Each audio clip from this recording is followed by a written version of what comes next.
우리가 이 세상에서 살다 보면은 무슨 옷을 입을까에 관심이 많습니다. 저 역시도 오늘 무슨 넥타이를 메고 오늘 이 자리에 설까 했습니다. 마찬가지로 여러분들께서도 온갖 종류의 옷들을 계절에 따라서 바꿔 입으면서 살아가고 또 현재 역시도 무슨 옷을 입을까에 대한 무한한 관심을 가지고서 여러분들이 수고한 것들로 또 옷을 구비해서 아마 입을 것이고 또 오늘 또 온갖 종류의 음식을 먹으면서 나는 어떤 음식을 이 끼니마다 먹어야 할까 필히 여자분들은 많은 고민을 할 것입니다. 그리고 또한 무슨 음료를 세상 사람들 같으면 무슨 술을 와인을 마실까 하는 생각을 가지면서 살 것입니다.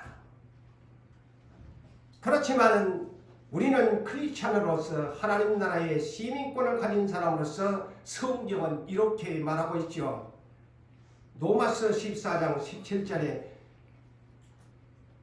하나님의 나라는 먹고 마시는 것이 아니다.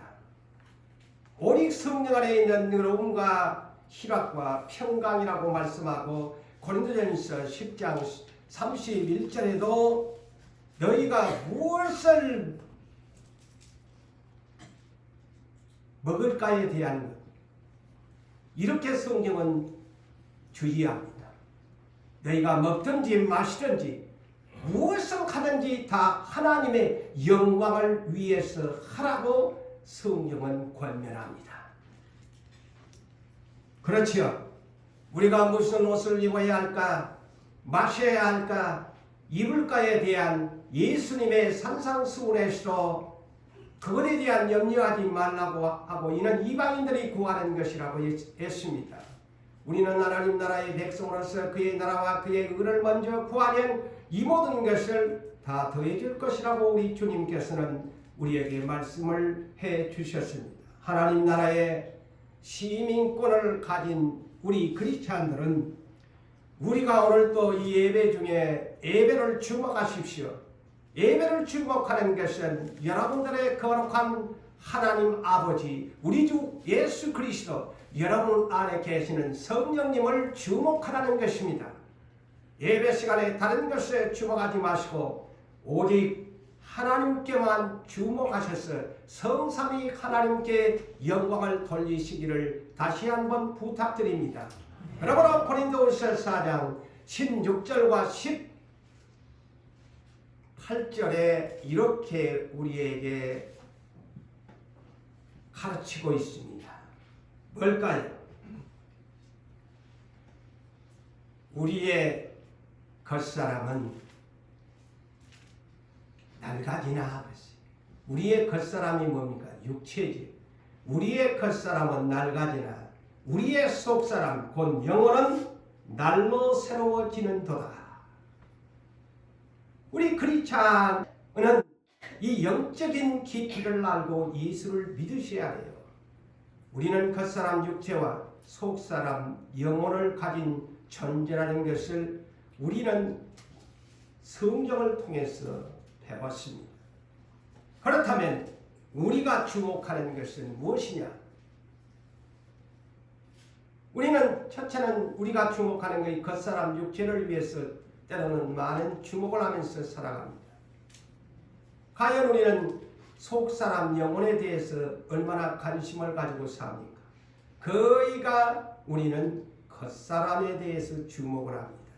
그래서 애호지향주의가 오늘날 세상에서 판을 치는 세상이죠. 중심을 보지 않습니다. 내 안에 있는 속사람 성령님을 모시고 사는 영의 존재에 대해서 무관심합니다. 다 예수를 믿는다고 하지만은 겉사람에 치중하고 겉사람에 단장하고 겉사람을 위해서 내가 어떻게 하면 건강할까? 어떻게 하면 맛있는 음식을 먹어서 내가 건강하게 살고 내 겉사람이 어떻게 하면 내가 사는 날 동안 건강한 보양식을 하면서 내가 육체가 건강하게 살까에 대한 그에 관심이 많지 내 속사람 영혼이 찰tem과 치라는 이 속사람의 영혼에 대해서는 과연 우리는 얼마나 그 속사람 건강한 영혼을 위해서 우리가 염려합니까? 아마 그렇지 못합니다. 그런데 우리 크리스찬은 겉사람도 중요하지만 속사람, 영혼의 건강을 정말 신경 쓰셔야 돼요. 속사람 영혼 관리 못하면 여러분 지옥 가기 때문입니다. 우리는 거꾸로 살아야 돼요.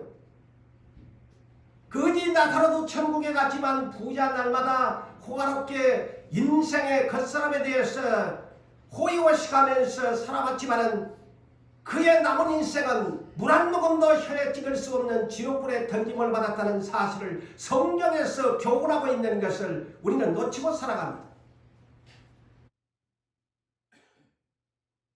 우리가 주목하는 것은 겉사람이나 세상 나라의 모든 것 우리 눈에 보이지요. 그렇지만 보이는 것은 잠깐이요. 보이지 않는 것, 저 영원한 새하늘과 새 땅, 새 예루살렘 성에 들어갈 약속, 그리고 내 속사람 영혼은 여러분 눈에 육안에 보이지 않으니까 무관심이잖아요. 그렇지만 하나님은 말씀합니다. 보이는 것은 잠깐이지만 우리 크리스찬들이 주목해야 할 것은 보이지 않는 새 하늘과 새 땅, 그리고 보이지 않는 내 속사람 영혼에 관심을 가지고 단장을 시키고 우리 예수님 오시면 나도 부활하여 천국에 가기를 소망해야 합니다. 그러므로 우리는 겉사람의 육체를 입고 살다가 여러분 살아봤자 100년 미만의 인생인데 육체는 겉사람 아무리 단장해봐야 흙으로 돌아갑니다. 요사이는 또 나라에서 또한 화장을 장려하다 보니까 참 그것을 생각해보니까 인생 너무 보잘것없는 인생이다. 이제는 화장막에 가면 내 육체가 그거는 불에 다 타버리고 남는 것은 뼈 몇 개 남았는데 그 그 사람들이 절구통에 찧어가지고 가루 만들어준 것 그것밖에 안 남는 인생인데 제가 그것을 눈을 감고 기도하면서 생각한 별 볼 일 없는 인생에 뼈 몇 조각 남은 거 불에 타서 건져가지고 그것도 장례식에 치른다고 울고불고 난리를 하는 인생이란 말이에요. 에?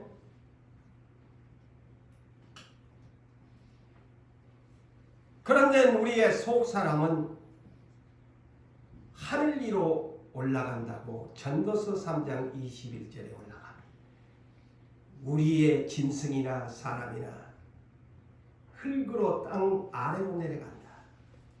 그렇지만 내 안에 있는 속사람 영혼은 하늘 위로 올라간다. 이것에 관심을 가진, 그래서 그것이 예수의 복음의 기쁜 소식인 거예요. 구원받아라. 물론 장차 예수님이 재림하게 되어지면 우리의 흙으로 돌아간 육체도 부활하여 무덤이 열리면서 신령한 몸으로 새 하늘과 새 땅에 천년왕국에 가서 살 수 있겠지만 현재로서는 주님이 오시기까지는 내 겉사람 육체는 하장막으로 가서 내 살 다 불에 시커멓게 타서 흔적도 없이 사라지고 뼈가루 몇 개 한 주먹 은에다가 땅바닥에 던지고 장례식 치르는 거 인생이란 말이에요.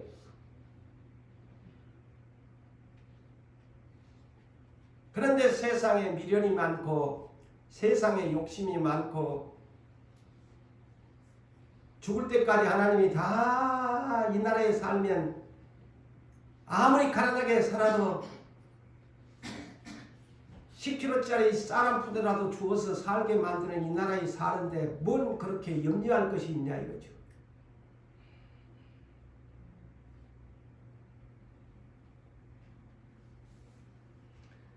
사랑하는 성도 여러분, 그래서 우리는 항상 정신 차리고 항상 깨어있고 항상 주님을 주목합시다. 주님을 바라봅시다. 주님을 사랑합시다. 그래야 내가 사모하고 내가 원하는 새 하늘과 새 땅, 새 예루살렘 어린 양의 생명책에 그 이름이 기록되어 천국에 갑니다. 주님 오실 때 한 줌의 흙으로 돌아간 내 인생이 신령한 몸으로 부활하여 천국에 갑니다. 그렇지 않으면 지옥의 불구덩이로 가서 영원토록 저 마귀놈과 함께 고통만을 물 한 방울도 혀에 찍을 수 없는 곳에서 살기를 원하십니까? 예수님과 생명수 강가에서 함께 살기를 원하십니까? 본문 14절에 볼까요? 세례 요한이 예수님의 길잡이였죠. 그 제자들이 주님 앞에 이런 질문을 합니다. 왜 당신의 제자들 12제자는 우리 세례 요한의 제자들과 외식주의의 저 바리새인들은 금식을 하는데 왜 당신의 제자들은 금식을 안 합니까? 질문을 합니다. 자, 유대교는 전통적으로 세례 요한의 제자들도 그런 것 같아요. 광야에 가서 세례 요한을 따라다니면서 제자가 됐는데 이 전통적인 모세 율법에 의해서 살아가는 유대교에는 전통적인 관습이 있었는데 누가복음 18장 12절을 보면은 이 사람들은 일주일에 2번씩 금식한 것을 자랑 삼아서 하나님께 기도했습니다. 일에 2번 금식했다. 그런데 저놈의 세리 저놈은 도둑놈이고 세금 받아갖고 착취하는 놈 저런 놈들하고 내가 같이 기도 못하겠다고. 그걸 예수님이 비유로 말하잖아요. 일주일에 2번씩 대단한 관습이에요. 자기들 스스로 어렵다고 믿는 사람이. 그러니까 세례 요한의 제자들도 아니 왜 당신의 제자들은 금식을 안 합니까? 라고 의아스럽게 질문을 하는 게 못마땅했겠죠. 그런데 우리 주님은 이런 말씀을 미리 복음을 산상수훈에서 하셨습니다. 3가지를 너희 주의하면서 기도를 해라. 첫째, 사람에게 이런 마태복음 6장 1절로 18절에 있는 말씀을 제가 요약해서 3가지로 말씀을 드리지요. 첫째, 네가 외식구제하지 마라. 사람에게 보이려고 구제하지 마라. 그게 외식구조지. 외식적인 겉사람의 자랑을 위해서 이 외식적인 구제하지 마라. 남 좀 얼마 주고는 온 동네의 교회 나발을 다 불고 그러면 이미 네가 상 받았다.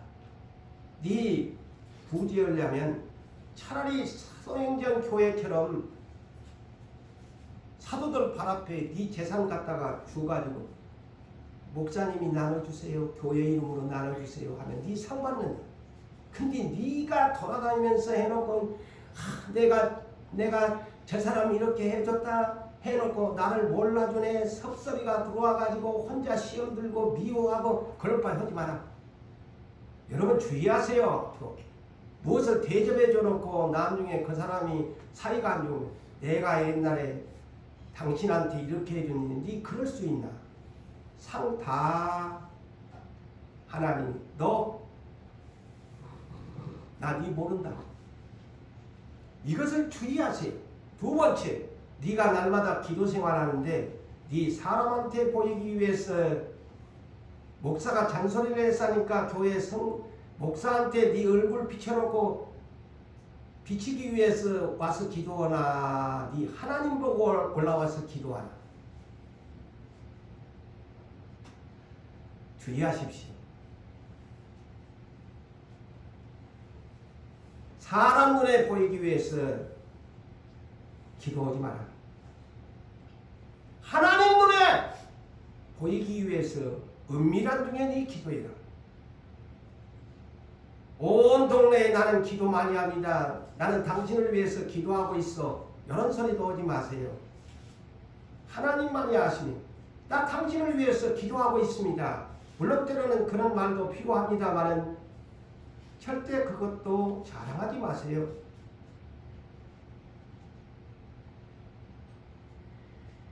그게 사람에게 보이기 위한, 그래서 하나님이 가장 좋은 구제가 뭐냐? 말없이 병든 사람을 위해서, 가난한 사람을 위해서, 형제를 위해서 말없이 어른선과 옌소리 모르게 구제할 수 있는 최고의 방법이 네 입으로 떠들지 말고 하나님께 기도하는 것이 최고의 구제다. 성령께서 그런 말씀을 하신 적이 있지요.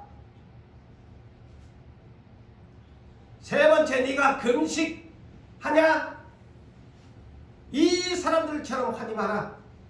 왜 남 금식하는데 금식 안 한다고 와서 세례 요한의 제자들도 개혁을 한다고 하는 일꾼들이 와서 그런 말을 합니다. 그래 예수님이 뭐라고 합니까? 금식하는 사람도 참 우리가 그러잖아요.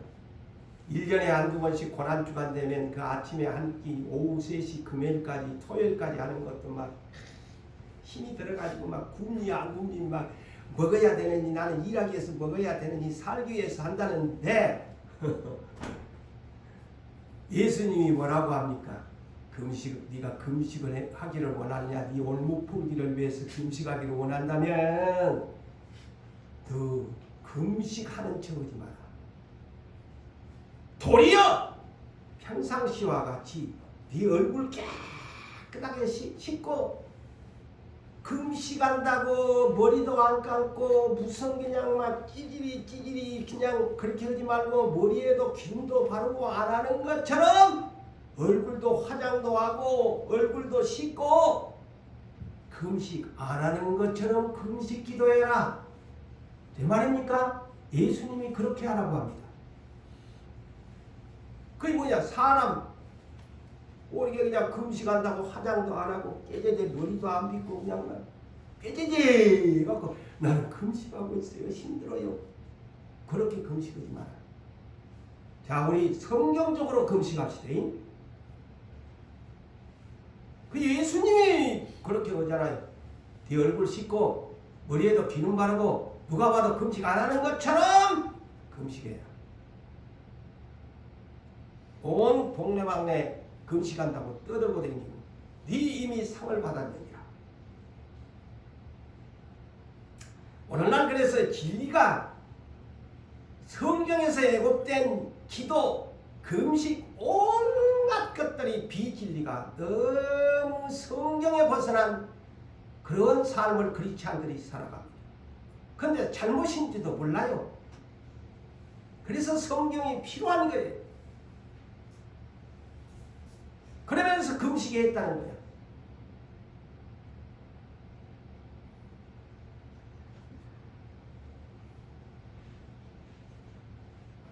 그래서 하나님이 가장 싫어하는 사람들이 누구냐면 외식주의자들입니다.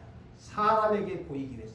그래서 마태복음 23장 5절에도 스스로 자기를 높이고 하나님 잘 믿는다고 하는 그들을 향해서 예수님은 누구냐? 바리새인들과 서기관 지도자들을 향해서 저 사람들은 사람들에게 보이고자 하는 자들이다. 자, 사람들에게 보이기 위한 신앙은 빵점이야. 예수님이 이들을 향해서 화 있을진저 두 가지를 저주를 합니다. 맹인들이다. 안못 보는 맹인들이고 두째 뱀들아 독사의 새끼들아. 이렇게 주님이 저주했습니다. 얼마나 무섭습니까? 외식주의가. 아셔야죠. 그래서 사도 바울도 마지막 때가 되면 고통하는 시대가 오는데 이것을 너희가 알아야 한다. 알아야 된다고 했어요. 바울 사도가 전하는 이 복음의 메시지를 알아야 된다고 했어요. 무엇을 알아야 하느냐? 그 중에 대표적인 것이 디모데후서 3장 5절입니다. 경건의 모양은 있는데 그게 외식주의죠. 경건의 모양 와서 예배를 드린 척 기도하는 척 그리고 와 근데 저 사람이 진짜 사람에게 보이기 위해서 와서 이 자리에 앉아있나? 사람에게 보이기 와서 기도하는 척하고 저렇게 앉아있나? 사람에게 보이기 위해서 저렇게 직분을 봉사하는 척하고 있나? 경건의 모양은 있는데 경건의 능력은 부인한다 그랬어요. 말세가 되면. 자, 이 말세가 되면 외식적으로 믿는 척 하면서 겉사람과 속사람이 다른 크리스찬들이 많이 말세에 나타난다고 예언하잖아요.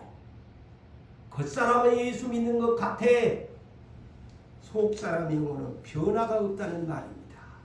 내 말을 농담으로 듣지 마세요.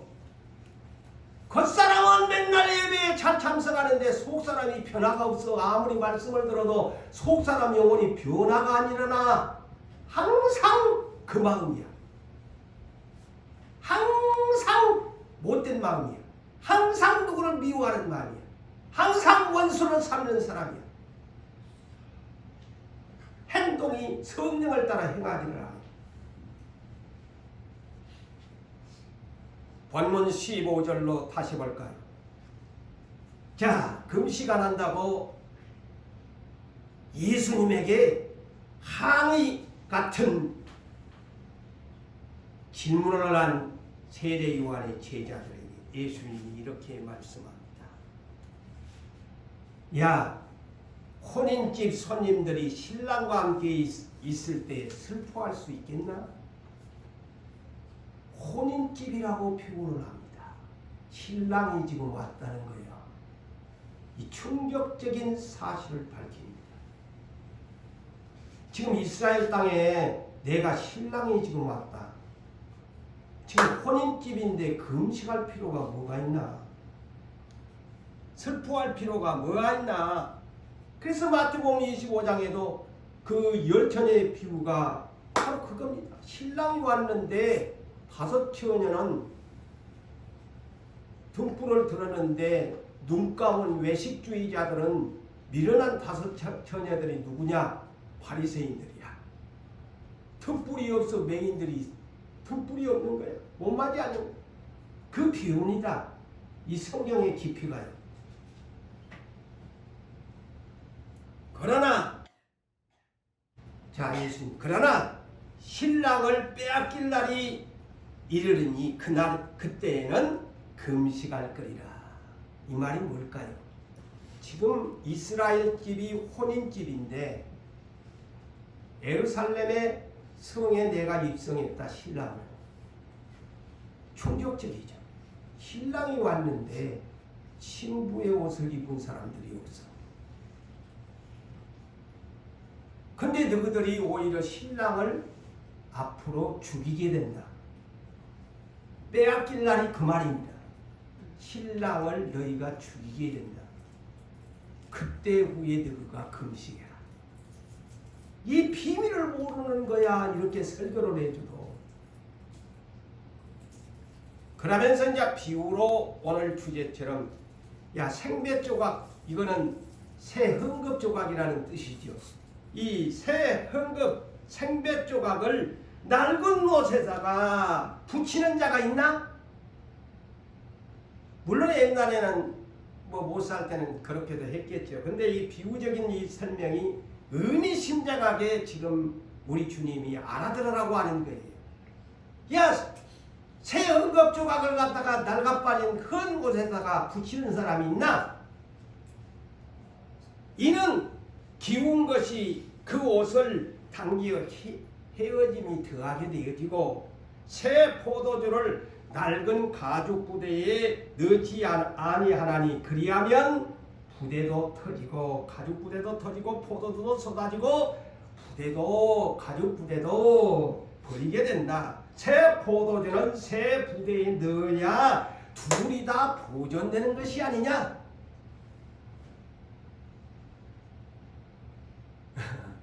주님이 이렇게 그들에게 옷과 포도주에 대한 비유를 주는데 이들이 못 깨달은 것이죠.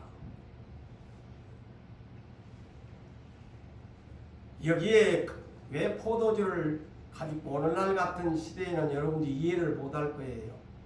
그때는 비문명 시대죠. 예수님이 이 비유를 할 때 그때는 포도주를 담으면 어디다 할까요? 양가죽 같은 껍질을 벗겨가지고 그 안에다가 해가지고 짐승가죽 같은 데다가 물도 담고 그래서 광야나 사막이나 또한 거친 그런 황야나 그런 건조한 땅에서는 옛날 비문명 시대에서는 물을 보관하고 포도주를 보관하는 것이 양 가죽이나 이런 짐승 가죽을 벗겨가지고 통으로 해가지고 그곳에다가 사막을 횡단할 때도 그걸 훅 둘러 마시고 그런 거예요.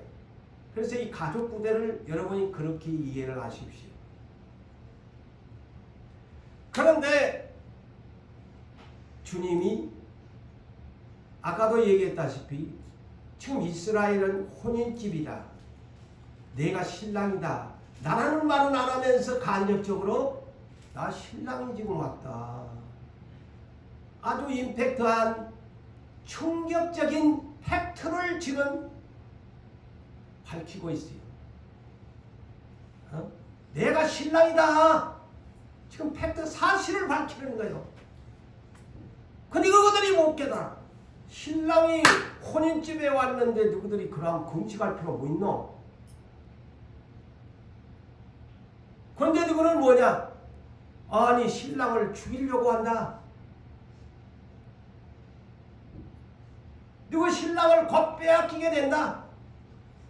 신부의 옷은 입기는커녕 신랑을 너희가 죽이려고 한다는 말과 똑같습니다.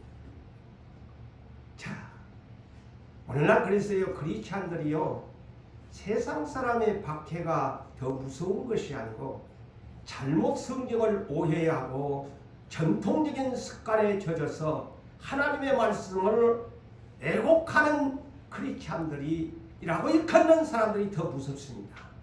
유대교가 그랬습니다. 모세의 율법을 주장하면서 외식적으로 하나님을 섬겼습니다. 그들이 예수를 죽였습니다. 마지막 재림의 시대에도 물론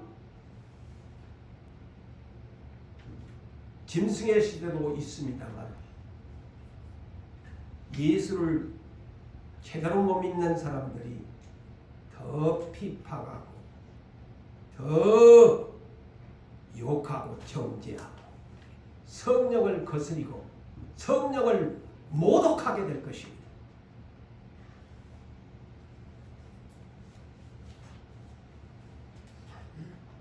그래서 여기에 예수님이 말씀한 낡은 옷 무엇을 말할까요? 고린도전서 15장 45절에서 49절의 말씀을 여러분들에게 소개합니다. 이 낡은 옷이 뭐냐?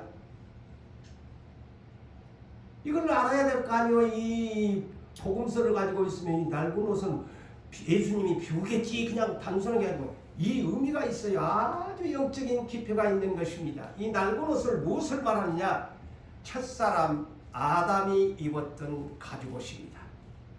아시겠어요? 첫사람 아담 그는 아까도 얘기한 같이 육의 사람이요 흙의 사람이요 흙으로 돌아간 사망의 죄인이 입는 옷이 가죽옷 낡은 옷이었습니다.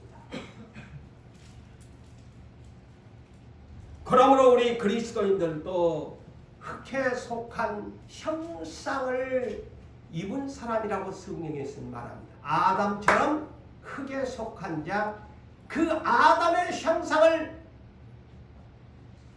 닮은 사람들이다.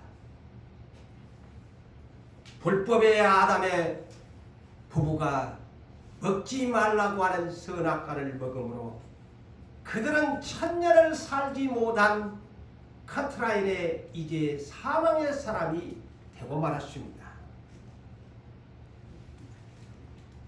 그들은 선악과를 먹고 나서 지난날에는 뻘거벗을 때에 성경에 보면 뻘거벗고 남녀가 만나서 살았는데도 부끄러운 줄을 모르고 벗은 줄을 모르고 살았는데 선악과를 불법을 행하고 나서 그들의 눈이 열려졌는데 어떤 눈이 부끄러운 수치의 눈으로 바꿔졌습니다. 아이고 에덴 동산을 뛰어다니고 남녀가 있어도 부끄러운 줄을 모르고 아무것도 실효라기도 걸치지 아니했음에도 부끄러운 줄 몰랐는데 불법을 저지르고 죄인이 되니까 어머나 내가 뻘거벗었네. 당장에 에덴 동산 숲 사이로 들어가서 무화과 나무 이파리로 부끄러운 것을 가리었더라. 부끄러움이 그때부터 시작됐습니다. 죄는 부끄럽다는 겁니다. 죄를 지면 부끄러운 수치를 알게 된다는 겁니다.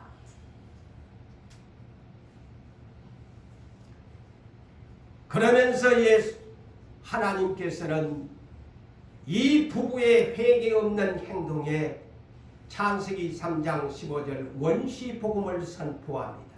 여자의 후손이 오게 될 것이다. 그 여자의 후손은 마귀와의 대적이 되어 마귀놈은 예수님의 발꿈치를 상하게 하고 예수님은 여자의 후손은 그 마귀의 머리박을 깨부수게 될 것이다.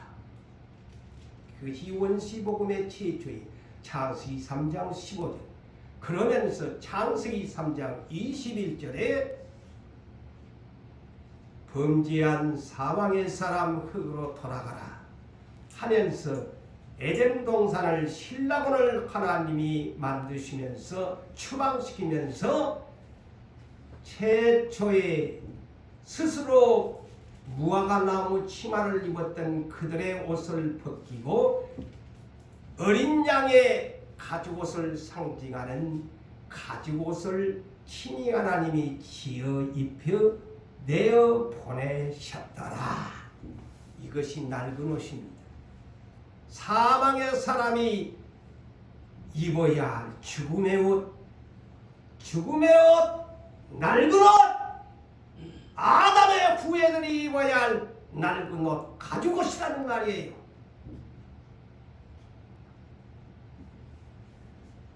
이제 여러분 이해가 되세요? 이 낡은 옷이 바로 그 얘기입니다.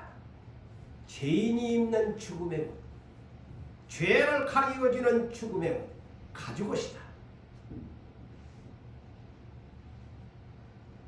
그래서 BC, Before Christ, 주전 4,000년 동안 예수 초림이 오시기 전까지 인류는 전부 낡은 가죽옷을 입는 인생에 불과했다. 이것이 성경의 정답입니다. 거의 낡은 옷입니다. 이제 여러분 아마 이 설교를 여러분 다른 목사님들한테 들어보셨는가는 몰라도 제가 깨달은 것은 이것입니다. 이것이 낡은 옷입니다.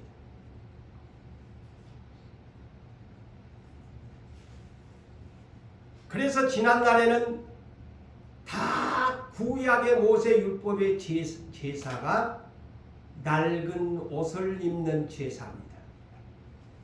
아시겠어요? 그래서 대신 짐승을 잡아가지고 소나 양이나 비둘기 새끼나 그 삶의 척도에 따라서 짐승을 가죽을 벗겨가지고 태고들이란 속죄와 화목제를 드리게 된 것입니다. 그것이 낡은 옷의 제사입니다. 그렇다면 낡은 가죽 부대와 낡은 가죽 부대 속에 들었다면 그 포도주는 새 포도주가 아닌 묵은 포도주지. 그렇지요? 오늘 본문에는 묵은 포도주라는 말은 없습니다만은 낡은 가죽 부대에 뭐가 들었겠어? 묵은 포도주, 오래된 포도주란 말이죠. 이 말은 그러면 무슨 말이냐? 구약의 율법의 말씀을 뜻합니다. 응? 구약의 율법의 말씀을 뜻하는 것이고, 또한 더 구체적으로 말하면 예수님이 오셔가지고 그들을 지적하는 것은 낡은 가죽 부대에 묵은 포도주가 뭐냐? 유대교의 전통적인 613가지의 사람의 계명으로 만든 그것이 묵은 포도주다.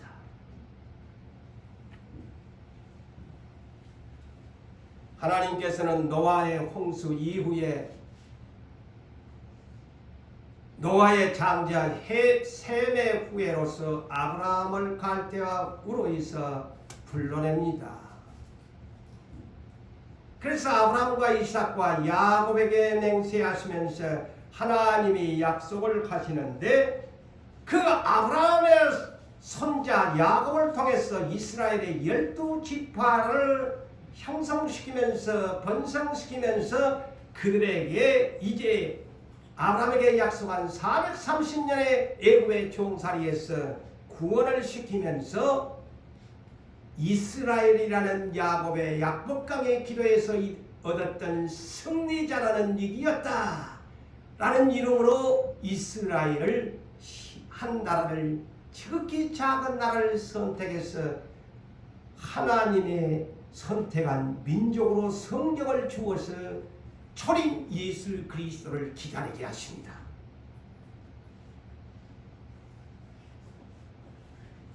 그런데 예수께서 지금으로부터 2025년 전에 그가 비포 크라스트 BC의 주전과 주후, 오늘날은 서기를 말할 때 AD 안나도민이라는 뜻을 줄여서 그렇게 하지요. 그렇지만 또 영어로 하면은 주후는 after Christ, after Christ. 오늘날 이제 우리가 사용하고 있는 지금 2025년도가 됐어요. after Christ, 주후.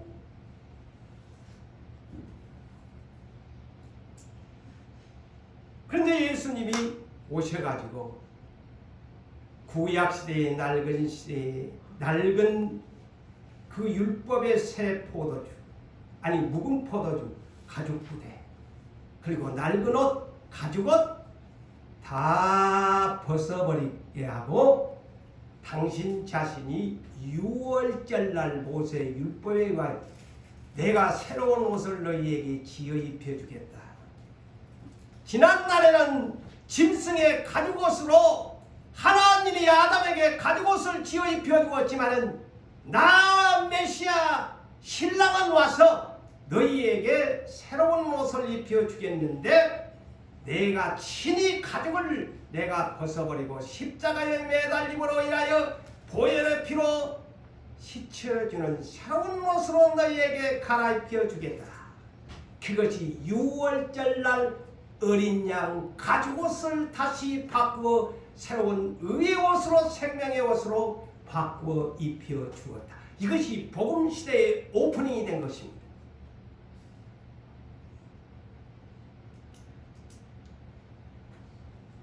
그래서 우리는 예수를 믿는 사람은 이제는 아담의 가죽옷을 입은 것이 아니고 낡아빠진 가죽옷을 입은 것이 아니고 모세의 율법의 그런 613가지의 묵은 포도주가 아니고 이제 우리는 예수 그리스도의 새 옷을 입은 사람들이 되었습니다. 할렐루야. 어린 양이 그래서 십자가에 서니까 로마 병정들이 예수님의 그 옷을 제비부가 나누었다. 그 영적인 뜻이 옷을 나눠준 겁니다. 네? 그 뜻이에요. 영적으로 옷을 다 나눠주었다. 새 옷으로 갈아입어라. 예수의 옷을 갈아입어라. 이제 가죽옷이 아니다. 아담의 가죽옷이 아니고 내 보혈의 피로 씻혀버리고 내가 친히 양가죽이 벗겨버리고 내 살과 피를 너희에게 나눠주는 새 포도주와 참된 양식인 또 예수 그리스도의 보혈로 씻힌 새 옷을 너희에게 입혀주. 그래서 히브리서 12장 2절이 여러분이 잘 아는 믿음의 주요 온전하게 하신 예수를 바라보자. 그러면서 그는 앞에 있는 기쁨을 위해서 부끄러운 수치를 보세요. 대신 내 대신에 부끄러운 수치를 개의치 아니하시더니 십자가에서 내가 대신 수치를 당할 테니까 나는 벌거벗었지 않니? 그 대신 너희에게 내 그친 새 옷을 너희에게 입혀줄게. 그래서 하나님 우편에 앉아있다. 그래서 우리는 히브리서 12장 2절에 믿음이 주목해야 할 십자가의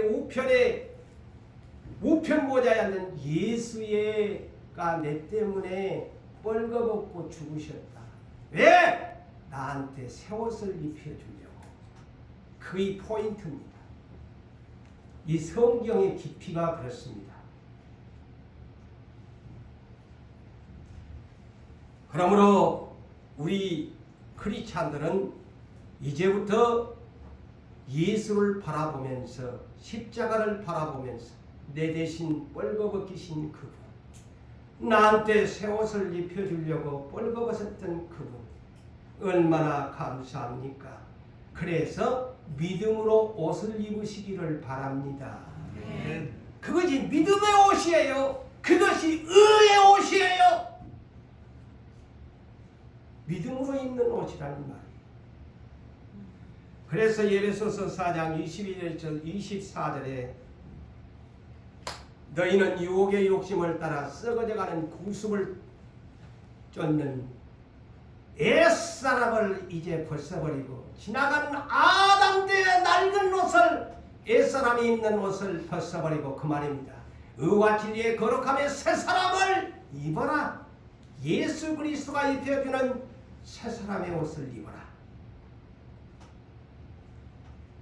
그래서 고린도후서 5장 17절에 그런즉 누구든지 그리스도 안에 있으면 새로운 피조물이라.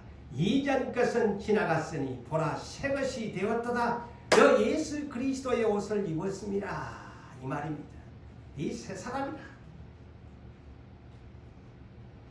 자, 그렇다면 예수 그리스도의 옷이 뭘까? 갈라디아서 3장 27절에 이렇게 말씀합니다. 누구든지 그리스도와 합하기 위하여, 우리는 예수와 합해야 돼요.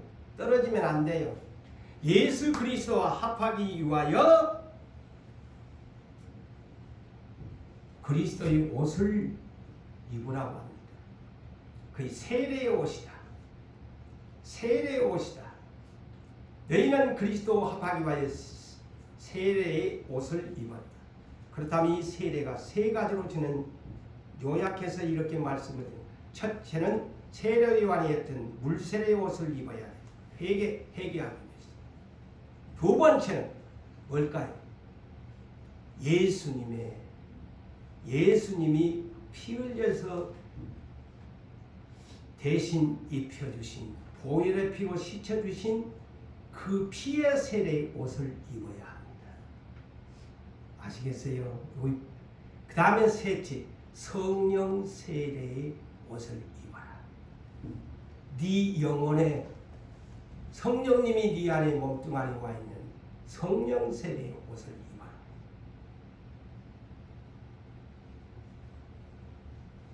그래서 세례 요한이 외치면서 신랑이 왔다. 신랑이 오시는데 준비해라. 나로부터 물새도 왔고 내 뒤에 오시는 분에게 보혈의 피로 옷을 입고 내 뒤에 오시는 분으로 성령 세례를 받으라. 맞아요 안 맞아요? 세례 요한이 그걸 가르쳐 주잖아요.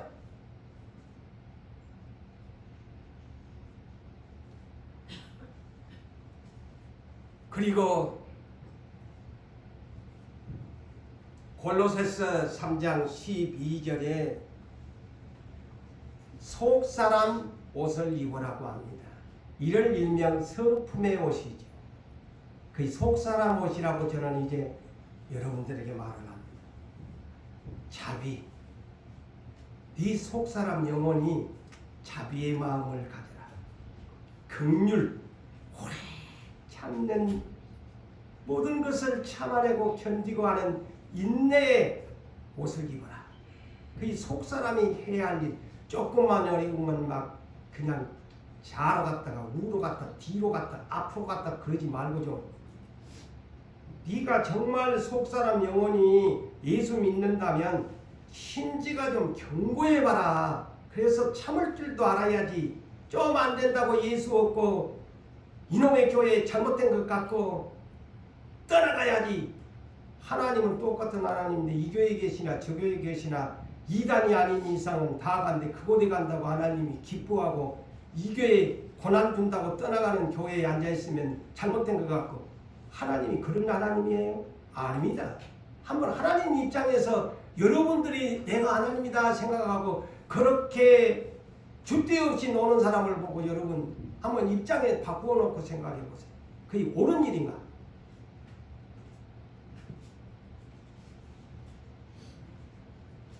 온유와 겸손의 속사람의 영혼의 그 속사람의 옷을 입어라 그랬어요. 속사람 옷을 입으라고 그러잖아요. 겉사람 옷만 오늘 뭔 입을까 그러지 말고 제발 좀 속사람 영혼을 위해서 좀 자비와 긍휼과 오래 참음과 온유와 겸손의 옷 좀 입고 살아라 좀이. 그 속입니다. 이해가 되세요? 내가 지금 쉽게 풀어주잖아요.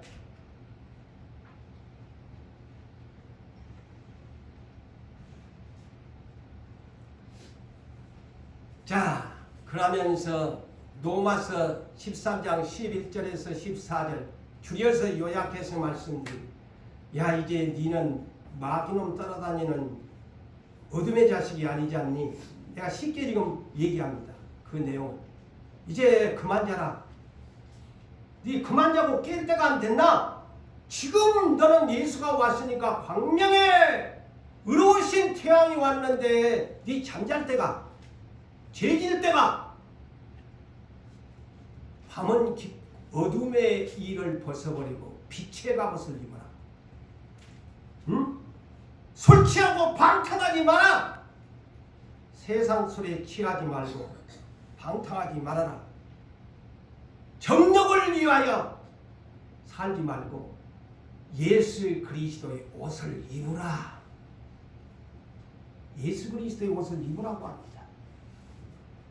그리고 네가 날마다 마귀놈은 너를 넘어뜨리기 위해서 수단과 방법을 안 가리고 저 하와부부를 에덴 동산에서 신랑으로 만들어버린 저 왼수놈이 오늘 또 너 예수 재림을 할 때까지 오실 저기 너를 무너뜨릴 것이고 수단과 방법을 안 가리고 너를 미혹할 것인데 네 제발 좀 정신 차리고 에베소서 6장 11절에 이런 옷을 입어라. 하나님 전신갑주의 옷을 입어라.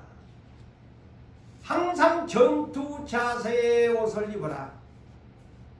그래서 디모데후서 2장 2절과 3절에 그리스도의 좋은 평사가 되어라.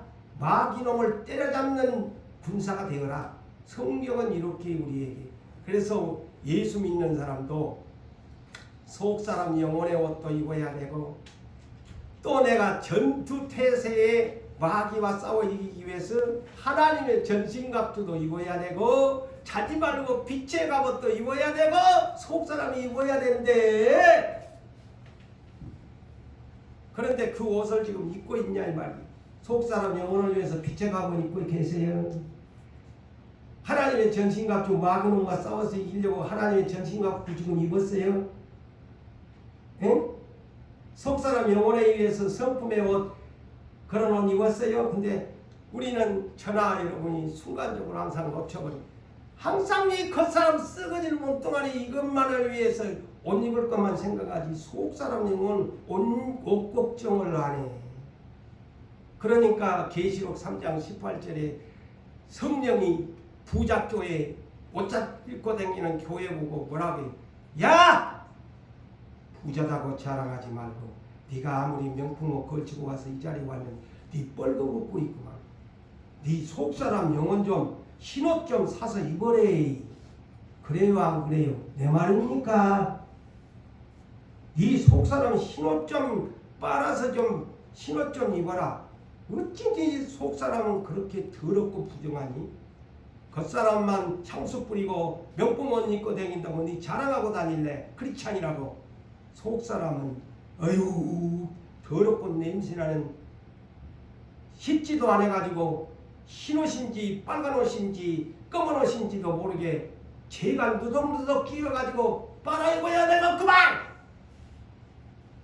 흰옷 좀 사서 입어라.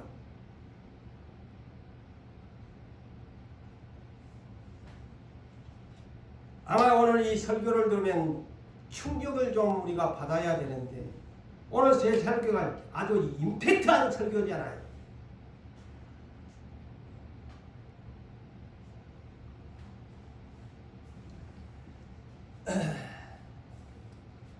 하나님 나라의 새 포도주는 그러면 뭘까요? 예수님이 말씀하는 이 새 포도주가 뭘까요? 예수 그리스도의 복음과 성령을 말하는 말씀입니다. 여기에 새 포도주라는 말이 예수 그리스도의 구원의 기쁜 소식, 복음의 말씀과 성령에 대한 말씀입니다.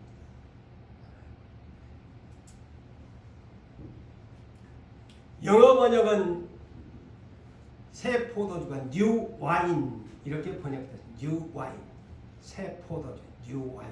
이 뉴 와인이 뭐냐? 예수 그리스도의 복음의 말씀. 그리고 내 안에 성령이 나를 취하게 만들어버려라. 성령의 새술, 새 포도주. 다시 말하면 새 포도주는 예수님이 성찬을 하시면서 미리 알려주잖아요. 내 몸은 이거는 내 살이 돼 포도주를 따라주면서 이거는 내 언약의 피돼 이거 마셔라. 내가 올 때까지 모두가 기념해야 된다. 예수님의 보혈의 피가 새 포도주입니다. 첫째, 새 포도주가 뭐냐? 예수 십자가에 흘리신 보혈의 피. 그래서 요한복음 6장 54절에서 55절에 이렇게 주님이 밝힙니다. 내 살을 먹는 자, 내 피를 마시는 사람은 영생을 가졌고, 할렐루야. 그리고 내 살은 참된 양식이요 내 피는 참된 음료라다. 주님이 밝히잖아요. 이 새 포도 뉴 와인입니다.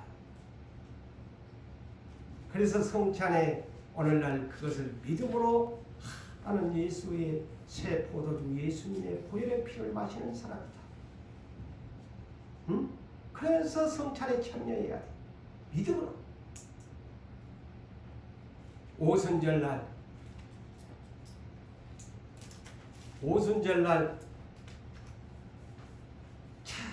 예수님이 그들을 버리지 아니하시고 다 만나주시면서 내가 너희에게 마지막으로 분부한데 내 말 들어라. 예루살렘 떠나지 말고 너희가 물로 요한의 세례 받았지?